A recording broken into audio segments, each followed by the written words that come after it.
Hello and welcome to Grab Life by the Rights, where tonight we'll be discussing the UN's Universal Declaration of Human Rights and Margaret Atwood's 1985 classic, The Handmaid's Tale.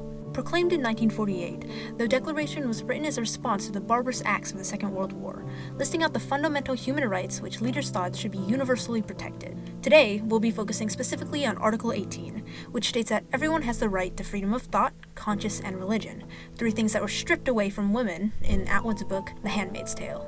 The book's dystopian alternate reality in many ways reflects the present day in that these rights have somehow become irrelevant, ignored, and violated as they aged, proving once again to humanity that we just can't have nice things.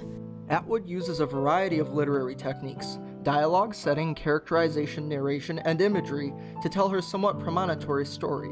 But which does she use most effectively? That's what we will be discussing tonight. Welcome, I am your co-host Marcus. I represent the perspective that dialogue is Atwood's most significant method of portraying the Gileadian violations of Article 18, freedom of religious beliefs. Fighting for setting tonight is Connor. Hey there, Prudence. Happy to be on the show. Representing characterization is Layla. Hi, thanks for having me. Kiera is also here, advocating for narration. Hello, everyone. And I, Prudence, am going to be discussing imagery. Let's get started with dialogue. From traditional social conventions to the restrictions on women's ability to read religious texts, dialogue is the most effective method Atwood uses to demonstrate violations of Article 18 in the Universal Declaration of Human Rights. Taken as a cautionary dystopian tale, Atwood's dialogue demonstrating infringement of religious rights also foreshadows modern times. In China, the Chinese Communist Party, CCP, has repeatedly oppressed the Uyghur Turkish Muslim minority using methods eerily similar to those in Gilead. A prime example of Atwood demonstrating Gilead's violation of Article 18 is when Offred first meets her traveling companion, Ofglen. Demonstrating the traditional values of Gileadian society, Ofglen meets Offred with, quote, "Blessed be the fruit, the accepted greeting," end quote, page 19. In this example, the phrase, "Blessed be the fruit," is an allusion to the biblical phrase, "Blessed is the fruit of thy womb," from Luke 1:42. This biblical phrase has become part of the Gileadian vernacular such that, if any non-Christian greeting is used, it is considered blasphemous. Atwood demonstrates that, through forced dialogue, Gileadian authorities infringe upon individuals' rights of autonomous belief since they are forced to follow strict Christian religious customs. This is a motif throughout The Handmaid's Tale, since conversational phrases such as "blessed be the fruit" are commonly used to marginalize other religious beliefs. Atwood further uses internal dialogue to illustrate the suppression of religious freedom in Gilead when the household gathers in the sitting room to read the Bible. Only the commander is allowed to read from the Bible, the rest of the family forced to listen. As the commander begins reading, Offred reasons that the Bible is, quote, "an incendiary device, who knows what we'd make of it if we ever got our hands on it," end quote, page 87. Reacting to the household's expectance and waiting for the commander to start reading, Offred further comments, quote, "Here becomes our bad time story," end quote, page 87. In Offred's internal dialogue, word choice describing the Bible as incendiary illustrates that reading the Bible is considered a possible source of revolution. This is reinforced by Offred's use of a rhetorical question suggesting that, if women of lower classes were allowed to read, rebellion against Gileadian social constructs would be encouraged. In addition, the metaphor comparing the Bible to a fictional bedtime story further elucidates the purpose of restrictions on reading, to control individuals' religious beliefs. This control of religious beliefs is present throughout the novel. It demonstrates how Gilead suppressed women's freedom of religion. As a result, both examples of dialogue, the forced use of Christian greetings in Gilead vernacular, and the restrictions on reading the Bible, reveal how the dialogue was Atwood's most effective tool used to demonstrate Gileadian violation of religious rights. Atwood's use of dialogue to represent the restriction of religious rights also foreshadows modern infringements on Article 18. For instance, the Uyghurs are a Turkish Muslim group largely inhabiting the Xinjiang province of northwestern China. Starting in 2014, the CCP has abused their civil rights due to their Islamic religious beliefs, according to Wikipedia. These abuses, which continue today, according to the BBC, include incarcerating more than 1 million Uyghurs, establishing hard labor internment camps, mass sterilizing, removing Uyghur children from their families, and organ harvesting.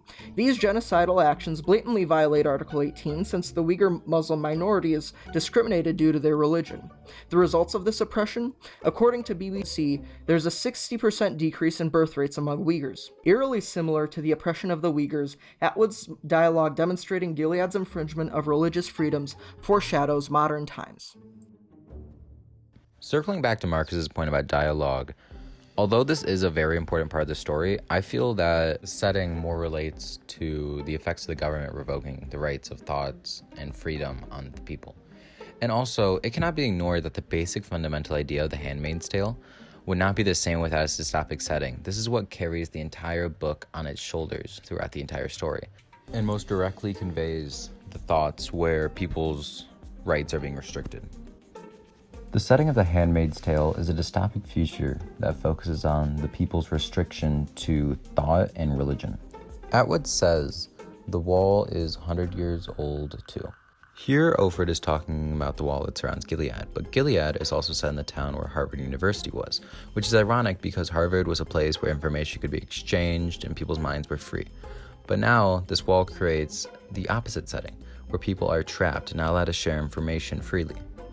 On this wall, the leaders of Gilead would hang people on hooks who were found breaking the rules, be that being a different religion or found doing something that is now illegal.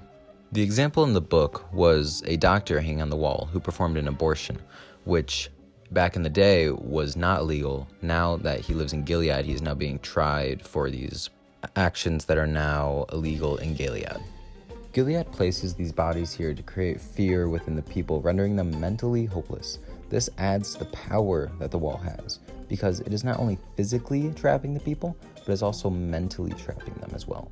This situation in Gilead where Article 18 is being broken is seen a lot around the world. An example is the now civil war in Pakistan, where the government is banning Ahmeds from calling themselves Muslims, which is, the Ahmeds are one of the biggest religions in Pakistan and also one of the biggest political parties. And this shows breaking Article 18 because the Ahmeds are not being able to identify and think the way they choose with their religion. And going back to the book, Atwood describes the wall in the full quote, "Now the gates have sentries, and there are ugly new floodlights mounted on metal posts above it, and barbed wire along the bottom, and broken glass is set in concrete along the top. No one goes through these gates willingly. The precautions are for those trying to get out. Beside the main gateway, there are 6 more bodies hanging by their necks." Atwood uses this imagery of how people are trapped within Gilead to reinforce the idea that the people of Gilead are trapped like cattle inside this wall, and how this sort of fortifies the thought that this is a dystopic future where the people are being controlled by the government. Also, Atwood describes the people hanging on the wall as hanging on steel question marks. This description of the hooks shows that when the people question the government, they are met with Gilead's steel will and given no mercy by being thrown up on the wall as a spectacle. These barbaric actions of the government add to the overall dystopic setting. Now, this all connects back to the people in Pakistan that are fighting the civil war against the government. These precautions of glass and barbed wire show what it takes to suppress the people. The country of Pakistan has not physically trapped the people within the country, but the people cannot leave because this is the only country they know. In this civil war in Pakistan, the government is also executing and killing people who have done wrong towards the country. An example is they executed Mumtaz Quadri in 2016, who was the police guard who executed Governor Salman. This ruthlessness of being tried for past crimes and how the government is taking away the people's freedom to religion and thought shows this dystopic future that Atwood was trying to convey with her setting.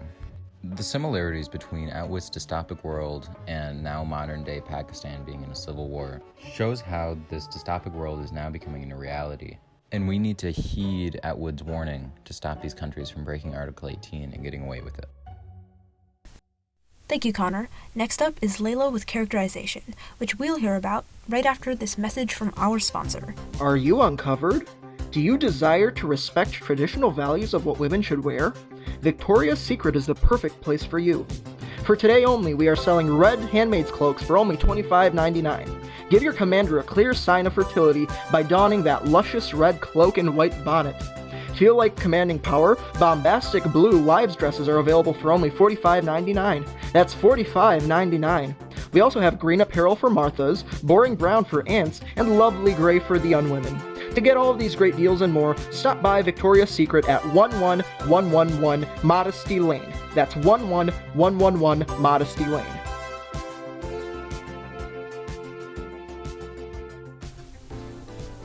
And we are back. Next on the roster is characterization. Take it away, Layla. It's true that Atwood's use of setting creates an encapsulating dystopic world that highlights this human's right violation and its relations to the events occurring in today's Pakistan. However, I believe that her use of characterization is stronger, especially when compared to the happenings in modern-day Saudi Arabia. For instance, in the context of a nun recanting at one of Gilead's pravaganzas, Atwood writes, "They always have those welts. Rumor goes they don't let go easily." Page 220 to 221. The visual imagery of the recanting nuns covered in those welts implies that physical force was used to beat them into submission. Indeed, stating that the nuns don't let go easily, coupled with the haunting image of them covered in welts due to their efforts to fight back, characterizes the nuns as crestfallen. A useless fight is extruded by the nuns to hold on to their values that they inevitably are stripped of, thus revealing that the human right of freedom of religion was directly violated by confiscating the nuns of their beliefs and forcing them to assimilate to the Gileadian ways through Atwood's characterization of them as crestfallen. The situation is mirrored in Saudi Arabia and their laws on religion. In Saudi Arabia, no public displays of religion other than Muslim are allowed, similar to the Guardian's pursuit of destroying any opposition groups that practice other religions in The Handmaid's Tale. It's also important to note that it's not just public practices of other religions, it's also any public housings, like Christian or Catholic churches. Those are not allowed and violate this law. The punishment to violating this law is arrest, deportations, lashings, and sometimes torture. The nuns as well trying to hold on to their rights in the Saudi Arabian law of only allowing Muslim practices in public with harsh punishments proves how Atwood's fictitious world of Gilead is characterized in a similar way to the human rights violations in Saudi Arabia.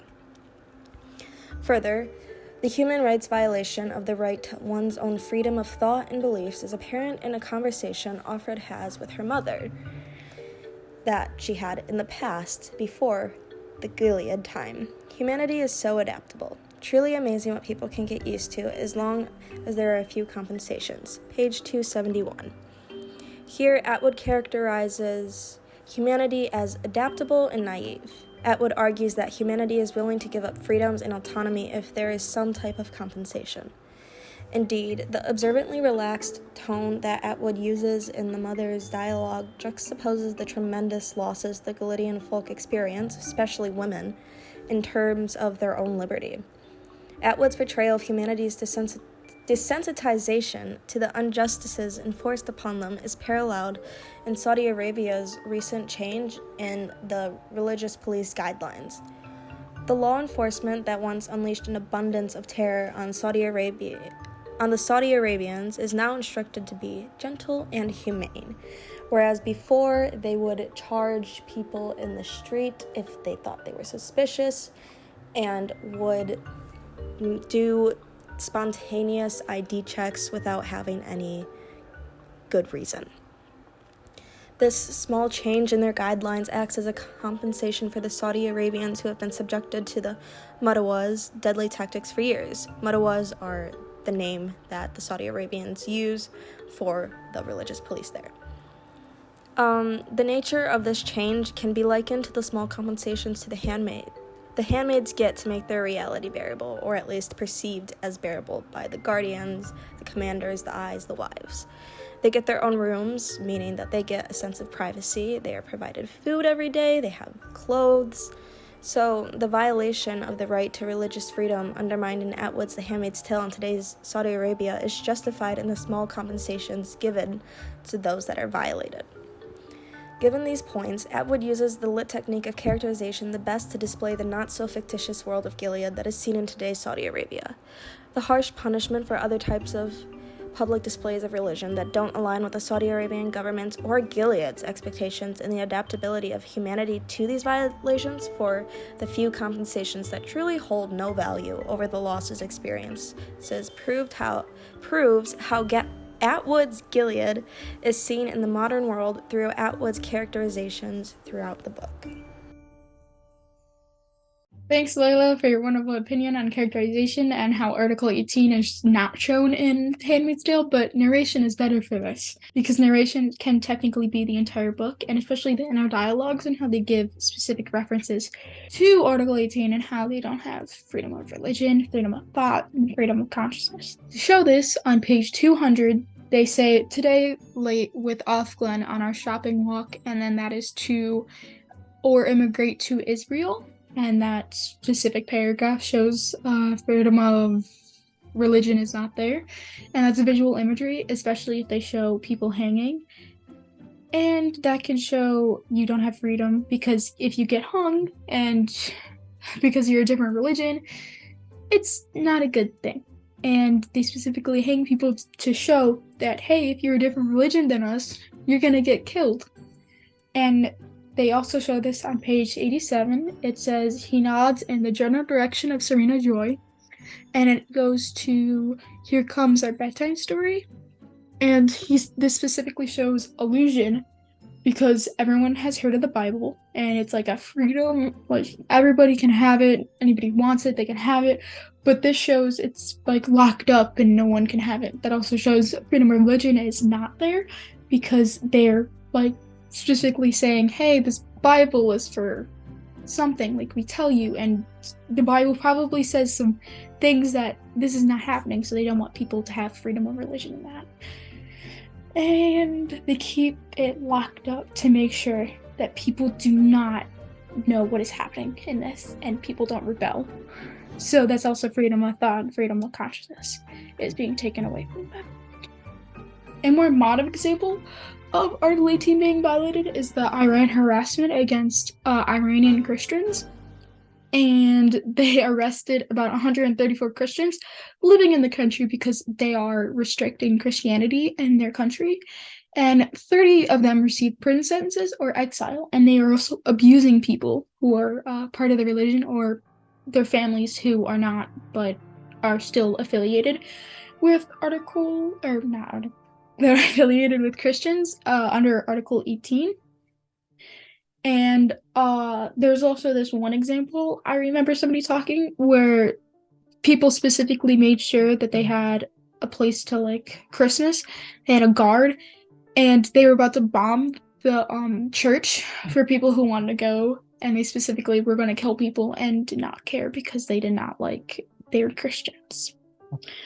And even though Layla's argument is good, again, narration is better for this. This can be shown on page 61.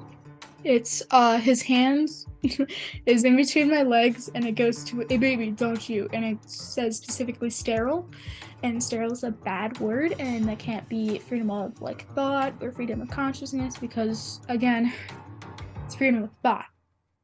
Sterile is a bad word. And this is actually foreshadowing an irony, because the irony of it is that he's also an old man. And they specifically say, oh, because he's old, he's sterile. And he's also sterile, but he's trying to get that woman to get a baby with him. And it's also foreshadowing because they all know this. They know that people go to, like, the doctor and stuff to get treatment and or babies, or go to a different person. And they show this foreshadow because they did this with Nick.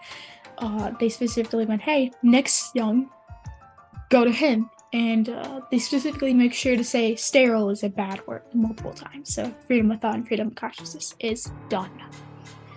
Now on to Prudence with imagery. Yep, and we'll be right to it after this sponsored message. Sorry to interrupt this wonderful podcast, but we have a message from our sponsor, Bath & Butter Works.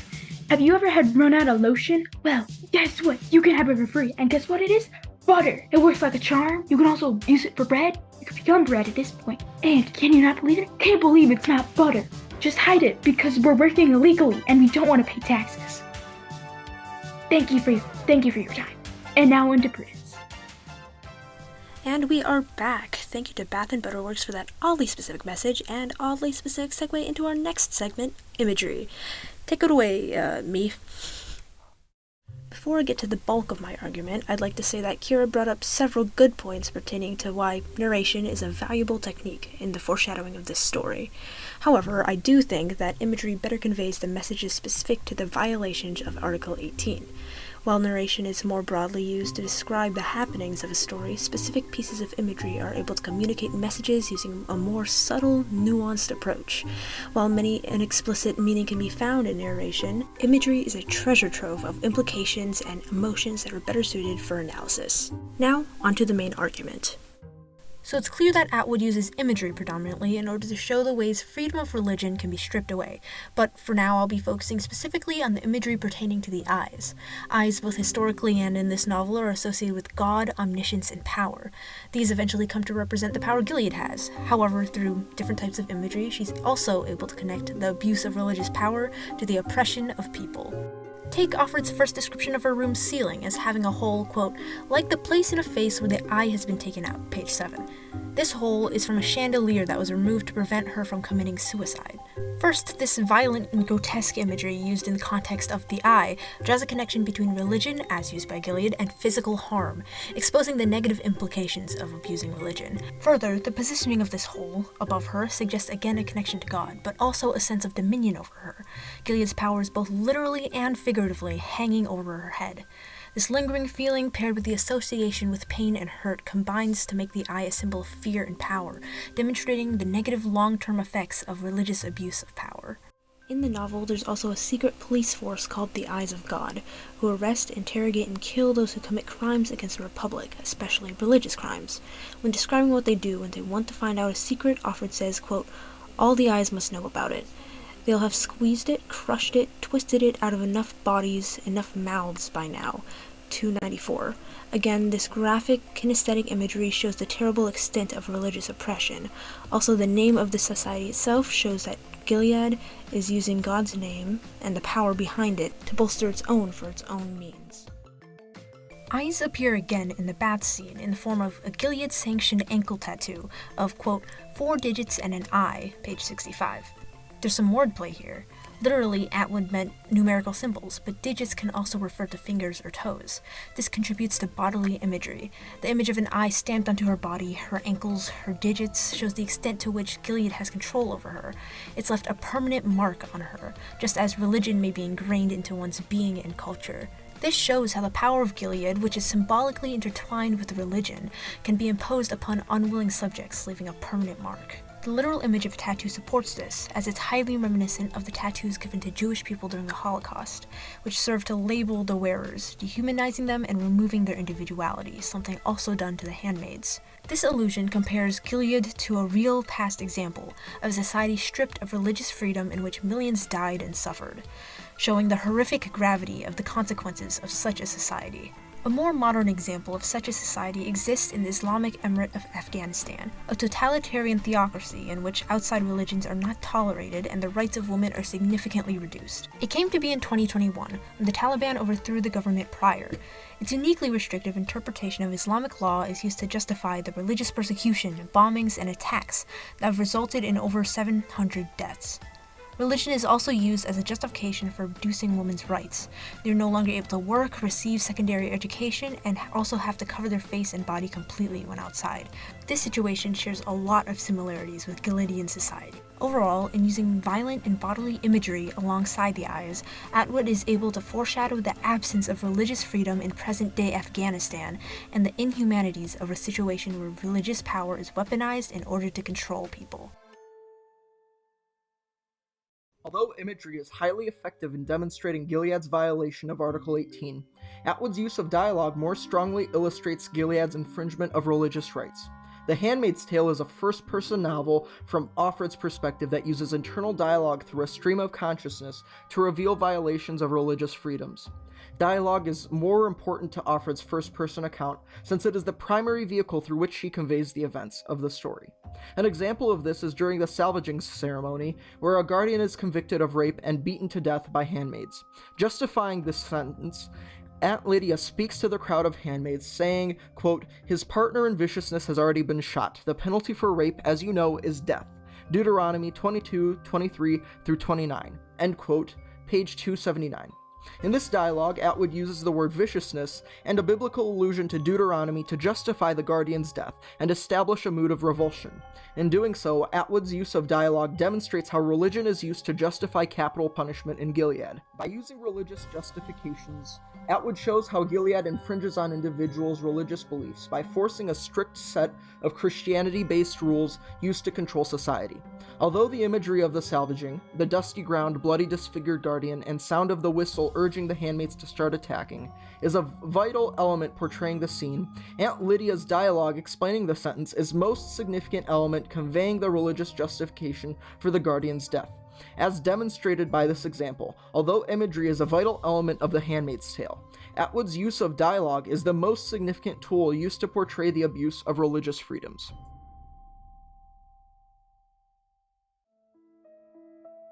In comparing the literary techniques Atwood uses to demonstrate the infringement of religious freedoms in The Handmaid's Tale, dialogue, setting, characterization, narration, and imagery each stand out as paramount tools used by Atwood to demonstrate Gileadian infringements of Article 18.